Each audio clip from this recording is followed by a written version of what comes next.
alon kola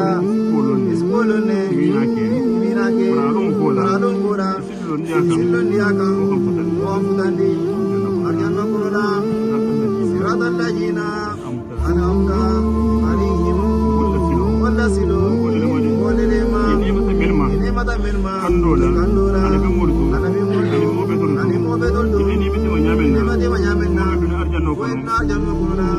sinema fanamma onyama ghayril maghdubi alayhim ya qadumul wala silo pore neno atonyalo imamulano ma wawolfo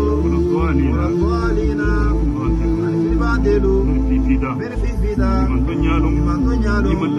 imallafi fana kebalonna wala silo mawofo alfatiha karangola esafu amina abdul jabila wahiya lesani irafwani amadala kono kono wala alina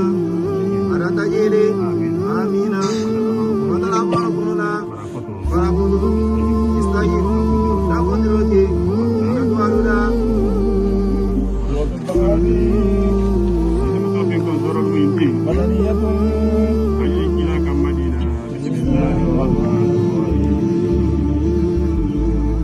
alif lam mim Allahu a'lamu bi muradihi bi dhalika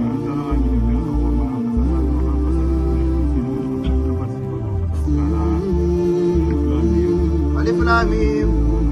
wasarlargo Allahu a'lamu bi muradihi bi dhalika alamin binginin kawoma wa fasaru kafana qolo donnalu jama kafasari wanyarema ibn abbas wala kafasari to barale alif aqum allah lam kum latif mim kum maliku ibn abbas kafasari wanyarema dalikal kitab nahnu bejina lima sikante fi kono yento kodam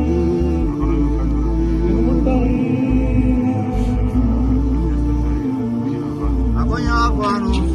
sikantatu nembe sikaringatu sikoboye nyalomu abudar fanera kando dum fanamu anya sirannaliye sirata aranya amen fora ikome imamuta abikandale الذين يؤمنون بالغيب ويقيمون الصلاة وينفقون مما رزقناهم والذين يؤمنون بما أنزل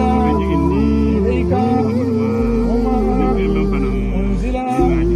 من قبلك وهم بالآخرة